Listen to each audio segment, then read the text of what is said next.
ധന്യനായ കർത്താവിന് മഹത്വം. എല്ലാവർക്കും പ്രഭാത വന്ദനം. എസ്കേൽ പ്രവാചകന്റെ പുസ്തകം 37 അധ്യായത്തിന്റെ 1 മുതൽ ഇങ്ങനെ നമ്മൾ വായിക്കുന്നു. യഹോവയുടെ കൈ എൻ്റെ മേൽ വന്നു, യഹോവയുടെ ആത്മാവിൽ എന്നെ പുറപ്പെടുവിച്ച് താഴ്വരയുടെ നടുവിൽ നിർത്തി. അത് അസ്ഥികൾ കൊണ്ട് നിറഞ്ഞിരുന്നു. അവൻ എന്നെ അവയുടെ ഇടയിൽ കൂടി ചുറ്റി ചുറ്റി നടക്കുമാറാക്കി. അവ താഴ്വരയുടെ പരപ്പിൽ എത്രയധികമായിരുന്നു, അവ ഏറ്റവും ഉണങ്ങി. അപ്പോൾ അസ്ഥി താഴ്വരയിൽ കൂടി, അസ്ഥികളുടെ ഇടയിൽ കൂടി ചുറ്റി ചുറ്റി നടക്കുമാറാക്കുമ്പോൾ, ദൈവത്തിന്റെ കരം അവന്റെ മേൽ വന്നപ്പോഴാണ്, ആത്മാവിലാണ് അവൻ ഇതെല്ലാം ചെയ്തുകൊണ്ടിരിക്കുന്നത്. അസ്ഥി താഴ്വരയിൽ ചുറ്റി ചുറ്റി നടക്കുമ്പോൾ ഉണങ്ങിയ അസ്ഥികൾ, ആ താഴ്വര മുഴുവൻ ഉണങ്ങിയ അസ്ഥികൾ. ഉണങ്ങിയെന്ന് പറഞ്ഞാൽ ഇത് ഏറ്റവും അധികമായി ഉണങ്ങിയിരുന്നു എന്ന് പറഞ്ഞു കഴിഞ്ഞാൽ അതിനി പൊടിച്ച് എല്ലുപൊടിയാക്കി ബോൺമീലാക്കി ചെടികൾക്ക് കൊടുക്കുവാനേ പറ്റുള്ളൂ. ആ പരുവത്തിൽ എത്തി നിൽക്കുന്ന എല്ലുകളാണ്, അസ്ഥികളാണ്, അസ്ഥി താഴ്വരയാണ്. ഒന്നിനും ഒരു തരത്തിലും ജീവന്റെ ഒരു ചൈതന്യമില്ല. അശുദ്ധി കൊണ്ട് മൂടപ്പെട്ട ഈ താഴ്വാരത്തിൽ കൂടി ചുറ്റി ചുറ്റി ഓരോ അസ്ഥികളുടെയും അടുക്കൽ കൂടി കടന്നു പോകുമ്പോൾ അസ്ഥികളിൽ നിന്ന് വരുന്ന ഒരു വിലാപം ഒരുപക്ഷെ ഈ പ്രവാചകൻ കേൾക്കുന്നുണ്ടാകും. ഞങ്ങളെ ജീവിപ്പിക്കുമോ? ഞങ്ങൾക്ക് ജീവിക്കുവാൻ കഴിയുമോ? ഞങ്ങൾ വീണ്ടും ഒന്നിക്കുമോ? ഞങ്ങൾ ചിതറപ്പെട്ടിരിക്കുന്നു. ആമേൻ. ദൈവത്തിന് കഴിയും. ദൈവത്തിന്റെ വഴിയിൽ ചിതറിക്കപ്പെട്ടിരിക്കുന്നു. ഭർത്താവും ഭാര്യയും തമ്മിൽ അകന്നിരിക്കുന്നുവോ? മക്കളും മാതാപിതാക്കളും തമ്മിൽ അകന്നിരിക്കുന്നുവോ? ബന്ധങ്ങൾ വിച്ഛേദിക്കപ്പെട്ടിരിക്കുന്നുവോ? ഒന്നിപ്പിക്കുവാൻ കർത്താവിന് കഴിയും. യെസ്. ഈ അസ്ഥികൾ എന്തില്ല? മാംസമില്ല, തൊക്കില്ല, ഞരമ്പില്ല, ഒന്നും ഇവയില്ല. അത്രത്തോളം ഉണങ്ങിയിരിക്കുന്നു. ഒന്നുമില്ലാത്ത അസ്ഥികൾ മാത്രം ഉണങ്ങി പൊടിഞ്ഞുകൊണ്ടിരിക്കുന്ന, ഏകദേശം പൊടിയുവാൻ തുടങ്ങിയിരിക്കുന്ന ഈ അസ്ഥികളുടെ ഇടയിൽ കൂടി കടക്കുമ്പോൾ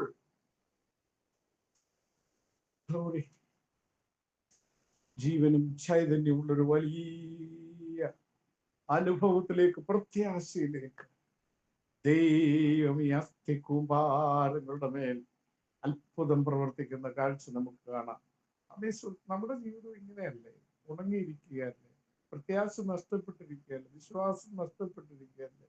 ഒത്തിരി പ്രാർത്ഥിച്ചിട്ടും മറുപടി ലഭിക്കാത്തത് കൊണ്ട് നിരാശയിലിരിക്കുകയല്ലേ? മറ്റുള്ളവരോട് ദുഃഖം പറയുവാൻ പോയാൽ അവർ ചിന്തിക്കും, എന്റെ വിശ്വാസം നഷ്ടപ്പെട്ടതുകൊണ്ടാണ് ഞാൻ ഇങ്ങനെ പറയുന്നത് എന്ന് പറയും. അങ്ങനെ പരിഹസിക്കും. എല്ലാ സഭകളിലെല്ലാം ഇത് അറിയും. വിശ്വാസികളെല്ലാം അറിയുന്നുണ്ട്. സഹോദരൻ ഇങ്ങനെ പറഞ്ഞു, ആ സഹോദരി ഇങ്ങനെ പറഞ്ഞു. അതുകൊണ്ട് അതുപോലും ഒന്ന് പറയുവാൻ കഴിയാതെ നൊമ്പരപ്പെട്ടിരിക്കുന്ന ദൈവത്തിന്റെ പൈതലിനോട് പരിശുദ്ധാത്മാവ് പറയുകയാണ്, അടിസ്ഥാനപരമായി ഒരു മനുഷ്യനെ നിലനിർത്തുന്നവന്റെ സ്കെലറ്റനാണ്, അവന്റെ ബേസിക് ഒരു സ്കെലറ്റനാണ് എന്ന് പറഞ്ഞാൽ അവന്റെ അസ്ഥികളാണ് അവനെ നിലനിർത്തുന്നത്. അതിന്റെ മേൽ പണികൾ നടന്നു കഴിഞ്ഞാൽ ദൈവം ഇതിലെ ജീവൻ വയ്ക്കും. എന്നാൽ അസ്ഥികളില്ലെങ്കിൽ ഒന്നും ചെയ്യുവാൻ കഴിയുകയില്ല. പക്ഷെ അസ്ഥികൾ അതേപോലെ കിടക്കുന്നുണ്ട്. നിന്റെ കൈയുടെയും നിന്റെ കാലിന്റെയും നിന്റെ തലയൂട്ടിയും നിന്റെ നെഞ്ചുഭാഗവും ഭാര്യയിലുകളും ഒക്കെ അസ്ഥി കുമ്പാരങ്ങളായി അവിടെ കിടക്കുന്നുണ്ടെങ്കിൽ എന്റെ ദൈവത്തിന് ഒരൊറ്റ അത്ഭുതം, ഒറ്റ കൽപ്പന കൊടുത്താൽ മതി.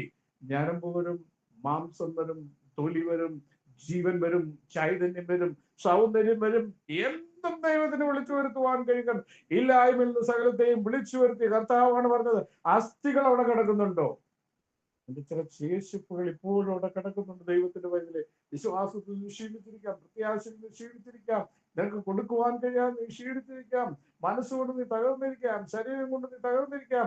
പക്ഷെ ഒരു ശേഷിപ്പ് ഇപ്പോഴും ഉണ്ട്. ഈ അസ്ഥികൾ ഒരു ശേഷിപ്പായി ഇവിടെ കിടക്കുന്നത് പോലെ ഒരു ശേഷിപ്പ് അവിടെ ശേഷിച്ചിരിക്കുന്നിടത്തോളം കാലം നിന്നെ ജീവിപ്പിക്കുവാൻ, നിനക്ക് ചൈതന്യം വരുത്തുവാൻ, ഈ അസ്ഥികളുടെ പുറത്താമി സൂത്രം മാംസം വെപ്പിക്കുവാനും ഞരമ്പുകൾ അതിൽ കൂടി ഓടിക്കുവാനും അതിന്റെ മേൽ ചൈതന്യമുള്ള തൊക്കുകൾ വെച്ച് തന്നെ സൗന്ദര്യമുള്ള ഒരു അവസ്ഥയിലേക്ക് വീണ്ടും എത്തിക്കുവാൻ കഴിയുന്ന ഒരു ദൈവത്തിന്റെ ആത്മാവ് നിന്നോട് പറയുന്നു, ഈ യോഗ സകലതും നഷ്ടപ്പെട്ടു, ഒന്നുമില്ലായ്മ സകലതും സകലതും സകലതും നഷ്ടപ്പെട്ടു പോയ ദാസനായ യോബിനെ നോക്കുക.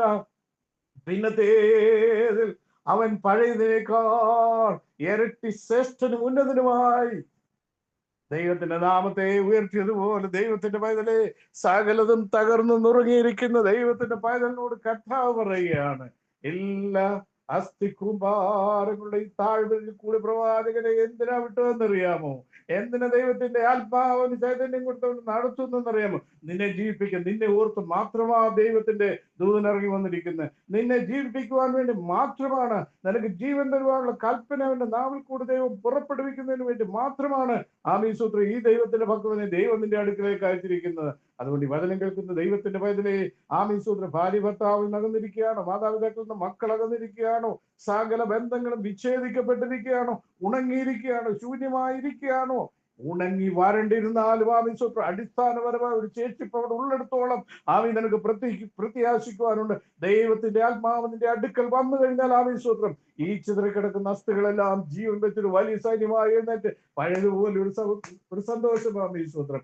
കുഞ്ഞുങ്ങളുമായ ആമീസൂത്രന്റെ ബാല്യകാലത്ത് അവർ നിന്റെ ചുറ്റും നിന്ന് കളിക്കുകയും അമ്മ അപ്പ എന്ന് വിളിച്ച് ആമീസൂത്രം നിനക്ക് സന്തോഷം പകർന്നു നിന്നതുപോലെ നിന്റെ മക്കളെയും നിന്റെ മരുമക്കളെയും നിന്റെ കുടുംബത്തെയും നിന്റെ അടുക്കലേക്ക് കൊണ്ടുവന്ന് പ്രിയ പിതാവേ, പ്രിയ മാതാവേ, പ്രിയ സഹോദരി, പ്രിയ സഹോദര, വീണ്ടും യോവിന് വന്നതുപോലെ ഒരു നല്ല കാലം നിന്റെ മുമ്പിൽ ഇതാ ദൈവം വരുത്തുവാൻ പോകുന്നു. 2025 ഡിസംബർ 31 അവസാനിക്കുന്നതിന് മുമ്പ് ആ ഒരു അനുഭവത്തിലേക്ക് സർവശക്തനായ ദൈവം നിന്നെ എത്തിക്കുമെന്ന് പരിശുദ്ധാത്മാവ് പ്രവാചകൻ പറയുന്നു. നീ വിശ്വസിക്കുക. വിശ്വസിച്ചാൽ നീ ദൈവത്തിന്റെ മഹത്വം കാണും.